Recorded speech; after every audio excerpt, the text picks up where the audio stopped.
తెలంగాణ ముఖ్యమంత్రి రేవంత్ రెడ్డిపై హుజూరాబాద్ ఎమ్మెల్యే పాడి కౌశిక్ రెడ్డి తీవ్ర విమర్శలు చేశారు. రేవంత్ రెడ్డి చివరకు తన భార్య ఫోన్ను కూడా ట్యాప్ చేశారని సంచలన ఆరోపణలు చేశారు. భార్యాభర్తల ఫోన్లను ట్యాప్ చేయించి వింటున్నారని ఆయన తీవ్రంగా దుయ్యబట్టారు. ఫోన్ ట్యాపింగ్ సాధారణమేనని ఇటీవలే ఢిల్లీలో రేవంత్ రెడ్డి అన్నారని ఆయన ఆరోపించారు. ఫోన్ ట్యాపింగ్ను సహజమని చెప్పిన ముఖ్యమంత్రిపై ఈడీ, సిబిఐ కేసు నమోదు చేయాలని డిమాండ్ చేశారు.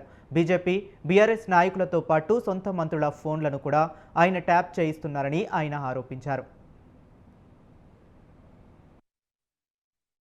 ఎంత దౌర్భాగ్యంగా ప్రవర్తిస్తూ ఉన్నాడంటే ఫోన్ ట్యాపింగ్ చేస్తూ అఫీషియల్గా ఆఫీసర్లు ఫోన్ ట్యాపింగ్లు చేపిస్తూ ప్రైవేట్ హ్యాకర్లను పెట్టి మా బీఆర్ఎస్ పార్టీ నాయకుల ఫోన్లు అందరివి, కేసీఆర్ గారివి, కేటీఆర్ గారివి, హరీష్ రావు గారిది, మా శాసనసభ్యులవి, మా శాసన మండల సభ్యులవి, మా పార్లమెంట్ సభ్యులతో పాటు కాంగ్రెస్ పార్టీ మంత్రులవి, కాంగ్రెస్ పార్టీ శాసనసభ్యులవి, కాంగ్రెస్ పార్టీ ఎమ్మెల్సీలవి కూడా ఇలా బీజేపీ పార్టీ సంబంధించిన ఇద్దరు మంత్రులు కిషన్ రెడ్డి గారిది, బండి సంజయ్ గారిది మరియు ఉన్న బీజేపీ పార్టీ ఎంపీలవి అందరివి కూడా ఇవాళ రేవంత్ రెడ్డి గారు ట్యాపింగ్ చేస్తున్నారని స్వయంగా ఆయననే ఒప్పుకున్నాడు నిన్న చిట్ చాట్లో.